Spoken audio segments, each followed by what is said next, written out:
School makes students poor.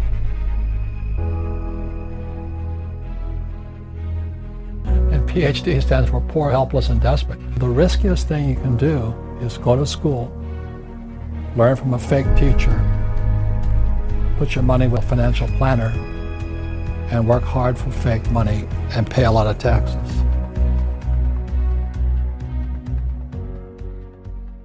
What the Federal Reserve Bank, our banks, and our school system's doing is criminal. It's ripping off my generation, ripping off your generation. You know, this is my book, Fake. The reason it's fake money, fake teachers, and fake assets is because it all has to be fake. You have to have fake teachers to understand fake money. Then you have to have fake assets to buy those stocks, bonds, and mutual funds, fake assets. But without fake teachers, fake money, you can't do it. And one of the best things I had is I went to military school, then I went to flight school. I had such great teachers, you know. All of them could fly. You know, so my flight instructor could fly. What a novel idea. You know, a flight instructor can fly. But when I was in high school, most of my teachers were terrified. They're all cowards, you know. Job security, don't make mistakes. Just memorize the right answer and you'll be safe. In school, they compensate for risk by telling you to memorize the right answer. So in other words, these kids leave school thinking, oh, if I know the right answers, then there's no risk. And it drives old guys like me crazy. Because everybody's talking about millennials. What's wrong with them? You know, millennials are the most highly educated generation in history. They know all the answers, but they're afraid of doing anything. And the reason they can't do anything is because you might hurt somebody's feelings. You might make a mistake.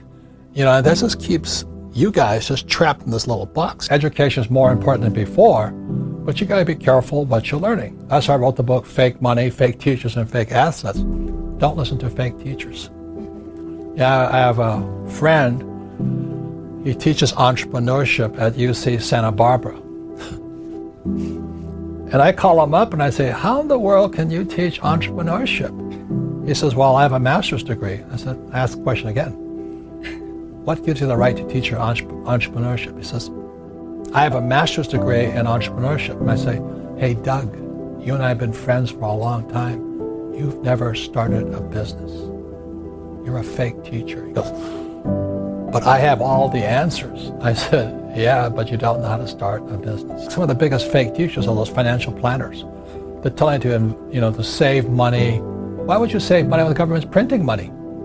Then they tell you to invest for the long term in the stock market. And you guys know the stock market is ultra short term. There's high frequency trading. Today, long term is a split second. But they're telling you, guys like my generation, to keep your money in the stock market for 40 years and you have nothing left at the end of it. And you look at all the pensions of the school teachers, firefighters, and all the guys with 401ks. They're all bankrupt because Wall Street stole their money from them. You know? In the Federal Reserve Bank, they're run by PhDs, like my poor dad. And PhD stands for poor, helpless, and desperate. The Fed has not been right in years. And everybody worships the Federal Reserve Bank. They're the guys stealing from our pension systems. It's horrible what's going on because we have all these PhDs, poor, helpless, and desperate people who are risk averse. My rich dad always said, never say, I can't afford it. And it was my rich dad and many of my teachers subsequent to that.